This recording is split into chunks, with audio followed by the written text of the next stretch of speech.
It has now become more difficult to get admission in MBBS than it has ever before, as more and more students are giving MDCAT and applying for MBBS every year, but the number of MBBS seats in government medical colleges remain the same. If your goal is to become a doctor, you need to avoid all of those mistakes that MDCAT students are currently making. And the first step is to know what are those mistakes. My name is Zirak, I'm a doctor working in Lahore, Pakistan, and in this video I will talk about all of those reasons why MDCAT students fail to get admission in MBBS. Let's get into it. The number one reason is the obvious one, that is low FSC and MDCAT scores. وہ سب students جو ان سے F S C and M D CAT کو proper طریقے سے prepare ہی نہیں کر پاتے, ان کی اچھی پریپریشن ہی نہیں ہوتی ایٹ دا فرسٹ پلیس, انہیں کے F S C and M D CAT میں اچھے مارکس ہی نہیں آتے. Every one should know that F S C is a marathon and M D CAT is a sprint. In F S C آپ کو start سے ہی, جیسی آپ کی ایف ایس سی اسٹارٹ ہوتی ہے, آپ کو ڈیلی اسٹڈی اسٹارٹ کرنی پڑتی ہے, آپ کو ڈیلی پڑھنا پڑتا ہے, اور آپ کو through out the 2 years complete پڑھنا پڑتا ہے, تبھی آپ کی اتنی اچھی پریپریشن ہوتی ہے کہ آپ کے ایف ایس سی میں بہت اچھے مارکس آتے ہیں. And in M D CAT آپ کو پراپر ایک ڈیڈیکیشن کے ساتھ, ایک فوکس طریقے سے, in the right state of mind M D CAT کی اپنی نروس کو کنٹرول میں رکھتے ہوئے پریپریشن کرنی پڑتی ہے. So either if you don't prepare for F S C اور M D CAT at the first place, تو آپ کے F S C and M D CAT میں مارکس کم آتے ہیں, and it is one of the major reason کہ آپ کا ایم بی بی ایس میں ایڈمیشن نہیں ہوتا. The second reason why M D CAT students fail to get admission in M B B S is not choosing the right academy اور the right resources for preparation. Every one should know that آپ جو بھی academy choose کرتے ہیں اپنے F S سی کی preparation کے لیے, جو سے بھی ٹیسٹ سیشن جوائن کرتے ہیں for M D CAT preparation کے لیے, وہ بہت زیادہ رول پلے کرتا ہے آپ کا ایم بی بی ایس میں ایڈمیشن کے لیے. اگر آپ نے ایف ایس سی میں اچھی اکیڈمی جوائن کی ہوئی ہے لیکن ایم ڈی کیٹ کے لیے آپ نے اچھا ٹیسٹ سیشن جوائن نہیں کیا, تو آپ کا admission M B B S میں نہیں ہو سکتا. You need to do both of the things right. ایک بھی چیز اس میں رانگ ہوتی ہے تو آپ کا ایڈمیشن نہیں ہو سکتا. So most of the student ایسی اکیڈمی جوائن کر لیتے ہیں ایف ایس سی میں جہاں پر ان کی ایف ایس سی میں بہت اچھے مارکس آتے ہیں, لیکن وہ ایم ڈی کیٹ کے لیے اچھا ٹیسٹ سیشن جوائن نہیں کرتے, اچھی اکیڈمی جوائن نہیں کرتے, یا اچھے ریسورسز یا اچھے کویشچن بینکس کو نہیں یوز کرتے, جس کی وجہ سے ایم ڈی کیٹ میں لیگ کرتے ہیں. یا کافی اسٹوڈنٹ جنہوں نے ایف ایس سی میں اتنی اچھی اکیڈمی جوائن نہیں کی ہوتی, ان کے ایف ایس سی میں مارکس کم ہوتے ہیں, ایم ڈی کیٹ میں اچھی اکیڈمی جوائن کر لیتے ہیں, اچھا ٹیسٹ سیشن جوائن کر لیتے ہیں, ان کے ایم ڈی کیٹ میں مارکس اچھے آ جاتے ہیں لیکن ایف ایس سی میں کم ہوتے ہیں. So keeping in mind the competitiveness and aggregate of M B B S, آپ کو دونوں ہی F S C and M D CAT دونوں میں اچھے مارکس لانے ہیں, اور دونوں میں آپ نے اچھا پرفارم کرنا ہے, اینڈ آپ نے جو اپنے ریسورسز ہیں یا اپنی اکیڈمی ہے وہ اچھی چوز کرنی ہے in both of your exams. The third reason why M D CAT students fail to get admission in M B B S is they follow bad advice. Most of the medical student کا جو primary source of information ہوتا ہے وہ either YouTube ہوتا ہے, face بک ہوتا ہے, Instagram ہوتا ہے, جو سارے سوشل میڈیا پلیٹفارمس ہیں, یہ ان کا پرائمری سورس آف انفارمیشن یا پرائمری سورس آف گائیڈنس ہوتا ہے. آلدو ان پلیٹفارم سے بہت سالڈ ایڈوائس اویلیبل ہوتی ہے, لیکن موسٹ آف دا ٹائمس اس سالڈ ایڈوائس کے ساتھ کچھ ہارمفل یا ایسی ایڈوائس بھی ہوتی ہے جو ان کے لیے صحیح نہیں ہوتی. اینڈ جو میڈیکل اسٹوڈنٹس ہوتے ہیں وہ اتنی ایکسپرٹیز نہیں رکھتے کہ صحیح ایڈوائس اور غلط ایڈوائس میں ڈفرینشیٹ کر سکیں, اور یہ اندازہ لگا سکیں کون سی ایڈوائس ان کے لیے صحیح ہے یا کون سی ایڈوائس ان کے لیے غلط ہے. سو جو بھی ان کو انفارمیشن مل رہی ہوتی ہے وہ سمجھ ہوتے ہیں کہ وہ صحیح ہے اور وہ اس پہ ایکٹ کرنے کی کوشش کرتے ہیں, بٹ دے ڈونٹ نو کہ یہ جو ایڈوائزز یا گائیڈنس سوشل میڈیا پہ اویلیبل ہوتی ہیں یہ ایک انڈیویجولائز کیسز ہوتے ہیں. اب ایک میڈیکل اسٹوڈنٹ تھا جس نے گائیڈنس کو فالو کیا, اس کا میڈیکل اسکول میں ایڈمیشن ہو گیا, وہ ایم بی بی ایس کر رہا ہے, اگر وہ گائیڈنس شیئر کر رہا ہے تو وہ ایک انڈیویجولائز گائیڈنس ہے, اس کے اکارڈنگ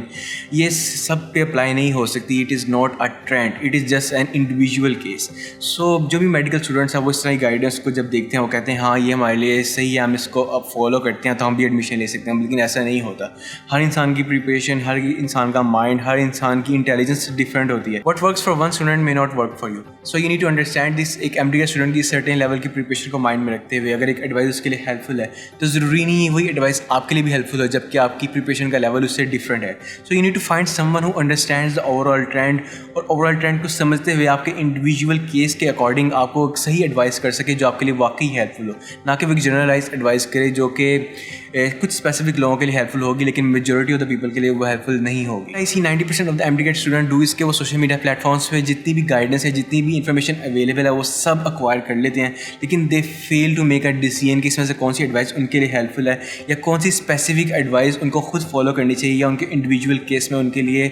ہیلپ فل رہے گی, ان کا ایم بی بی ایس میں ایڈمیشن ہو جائے گا, because they lack the expertise of getting admission in M B B S. وہ صرف ان انڈیویجول کیسز کو دیکھ رہے ہوتے ہیں جس کے ذریعے کچھ میڈیکل اسٹوڈنٹس نے ایڈمیشن لیا ہوتا ہے. سو وٹ آئی سجیسٹ اس کے talk to some one 1-to-1 in person جو کہ سارے اوور آل ٹرینڈ کو بھی سمجھتا ہو, جس نے ایم بی بی ایس میں ایڈمیشن بھی لیا ہو, اور وہ آپ کی بھی پوری بیک گراؤنڈ کو سمجھ رہا ہو کہ آپ کے میٹرک میں کتنے مارکس ہیں, آپ کے ایف ایس سی میں کتنے مارکس ہیں, آپ کی این بی ایڈ کی کیسی پریپریشن ہے, اور آپ کس لیول پہ ہیں اپنی پریپریشن میں, اور آپ کے لیے کیا چیز, کیا ریسورس ہیلپ فل رہے گا, کیا نہیں رہے گا. The best way to avoid this mistake is just talk to a mentor or an expert who can understand the overall trend as well as آپ کے انڈیویجولائز سینیریو کو مائنڈ میں رکھتے ہوئے آپ کی اسپیسیفک پریپریشن کے اکارڈنگ آپ کو ایڈوائز دے جو آپ فالو کریں, and you will perform the best in your MD-GAT exam, and that will increase your maximum chances to get admission in MBBS. If you feel like you do not have any mentor or an expert around, then you can go to my website, that is www.ziragnasi.com, and on my website you can book a video call session with me. On the video call session I'll be talking to you one on one, جس میں میں آپ کے complete scenario کو سنوں گا کہ either آپ matriculation میں ہیں, FSC میں ہیں, یا MD-GAT میں ہیں, یا ریپیٹ کر رہے ہیں, اور آپ کو کون سے اسپیسیفک پرابلمس کو فیس کرنا پڑ رہا ہے, آپ کے مارکس کن سبجیکٹس میں کم آ رہے ہیں, کیوں کم آ رہے ہیں, اور آپ کے کمپلیٹ سینیریو کو انڈرسٹینڈ کرتے ہوئے جو ایک انڈیویجولائز اسپیسیفک ایڈوائس جو آپ کو فالو کرنی چاہیے وہ کیا ہے. I am okay to give you, and I am going to start this mentorship and these video call sessions very soon on my web site. The next reason why MD-GAT students fail to get admission in MBBS is they do not improve their marks. It is very commonly said that doing the same thing over and over again and expecting a different result is simply insanity. So اگر آپ کے FSC میں marks کم آئے ہیں یا آپ کے MD-GAT میں مارکس کم آئے ہیں, so you need to figure that out کہ آپ نے کیا غلطی کی, and now you need to do something different. اگر آپ وہی چیز بار بار کریں گے تو obviously آپ کا result same ہی آئے گا. So if you have marks that is lesser than average in FSC, then you need to improve your FSC subjects جس میں آپ مارکس انکریز کر کے اپنا اوور آل اسکور انکریز کر سکتے ہیں. اگر آپ کے MD-GAT میں مارکس کم ہیں صرف اور FSC میں مارکس اچھے ہیں تو you need to study really work for MD-GAT, اور آپ نے جو لاسٹ ٹائم مسٹیکس کی تھی آپ نے اس کو اوائڈ کرنا ہے, اینڈ یو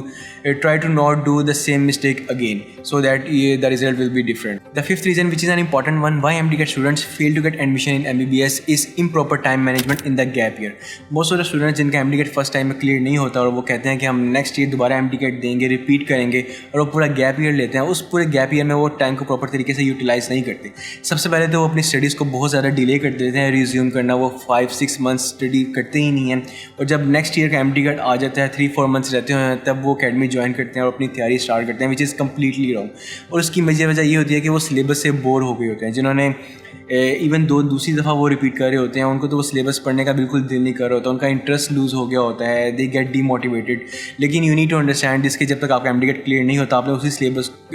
کے ساتھ انگیج رہنا ہے, موٹیویٹیڈ رہنا ہے, اس کو اپنے لیے انٹرسٹنگ بنا کے رکھنا ہے. ڈونٹ تھنک کہ وہ سلیبس آپ کے لیے اب انٹرسٹنگ رہے گا, وہ بالکل نہیں رہے گا, لیکن it is your mind set, it is your insight, it is your own interest کہ آپ نے اس کو اپنے لیے انٹرسٹنگ بنا کے رکھنا ہے until you get your MD-GAT cleared. Most of the MD-GAT students اس بات کو انڈر ایسٹیمیٹ کرتے ہیں کہ جو MD-GAT بنانے والے ایگزامینرس ہیں they really know کہ کون سے کویشچنس ایزی ہیں, کون سے کویشچنس ڈیفیکلٹ ہیں, کون سے ایسے اسپیسیفک کویشچن ہیں جو 95% آف MD-GAT اسٹوڈنٹ ہیں اس کو غلط آنسر کریں گے. they already know it, اور وہ اس طرح کے کویشچنس ہر سال دیتے ہیں. اگر آپ ایگزامینر کے مائنڈ سیٹ کو کریکٹ نہیں کر رہے, آپ نہیں انڈرسٹینڈ کر رہے کہ وہ کون سے ڈیفیکلٹ کویشچن ہیں جو ہر سال آ رہے ہیں, آپ نے لاسٹ ایئر بھی غلط کیا تھا اس لیے آپ کا میرٹ نہیں بنا, وہ اگلے سال بھی آنے ہیں, اور اگلے 10 دفعہ MD-GAT بھی ہوگا وہ تب بھی آنے ہیں. اگر آپ 10 دفعہ بھی MD-GAT دے دیں گے, آپ اس کے مائنڈ سیٹ کو کریک نہیں کریں گے, اور وہ اسپیسیفک ڈیفیکلٹ کویشچنس کو, ان کے پیچھے کے ٹرکس کو, ان کے پیچھے کی لاجک کو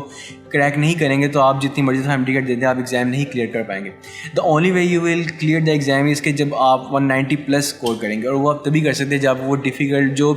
95% MD-GAT اسٹوڈنٹ غلط کر سکتے ہیں, لیکن اپنے ایکسپیرینس سے, اپنی پریپریشن سے, اپنے کلیئرٹی آف تھاٹ سے آپ ان کو صحیح کرتے ہیں. That will be the point جب آپ MD-GAT ایگزام کلیئر کرتے ہیں اور آپ کو واقعی ریپیٹ کرنے کا فائدہ ہوتا ہے. And the final reason why MD-GAT students fail to get admission in MBBS is they just give up so easily. مجھے ایک دفعہ MD-GAT کا ایگزام دینا پڑا ہے to get admission in MBBS. I know some people جن کو 4 دفعہ MD-GAT کا ایگزام دینا پڑا ہے to get admission in MBBS. I always tell MD-GAT students کہ مجھے اگر 10 دفعہ بھی MD-GAT کا ایگزام دینا پڑتا to get admission in MBBS, I will still do it. That's how bad I wanted to become a doctor. That's how bad I wanted to have a doctor's life that I have right now. So اگر آپ کو FSC میں marks کم آ رہے ہیں, problems face کرنی پڑ رہی ہیں, آپ کے MD-GAT میں مارکس کم آ رہے ہیں, آپ کا ایڈمیشن نہیں ہوا, آپ کو MD-GAT ریپیٹ کرنا پڑ رہا ہے, so just don't give up easily, don't give up on your dream. اگر آپ اس کو ٹرولی چاہتے ہیں, آپ you really wanted to become a doctor, then nothing can stop you in this world. آپ ہارڈ ورک کریں گے, ایک دفعہ نہیں ہوا تو you will try again, next time ہو جائے گا. آپ اگر اپنی پرانی مسٹیکس کو ریپیٹ نہیں کریں گے تو if you don't give up, you become determined, you stay consistent and you hold your grounds, then nothing can stop you, and one day you will achieve your goal, one day you will get admission in MBBS. The key is don't give up. Don't give up, stay focused and stay determined and keep working hard on your goal, keep working hard on your dream. اگر آپ اپنے dreams کا خود دھیان رکھیں گے تو no one out there is working on your dream. You are the one who will work on your own dream. So that was the last line of this video. Hope you get something out of it and learned something new. If you did, subscribe to the channel and follow me on Instagram to see more content like this. Thank you for watching and I'll see you in another video. Bye bye.